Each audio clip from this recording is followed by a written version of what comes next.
এবার আমরা ওখানকার কোনো মুআল্লিমের আন্ডারে চলে যাচ্ছি।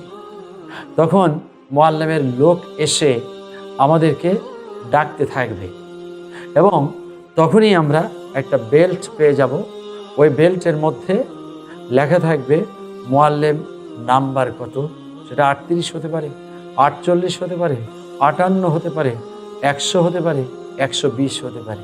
এই নাম্বারটি মনে রাখা একেবারেই জরুরি এবং এই বেল্টটি হাতে রাখলে পরে মুআল্লিমের অফিসের ঠিকানাটা পাকাপোক্ত আছে।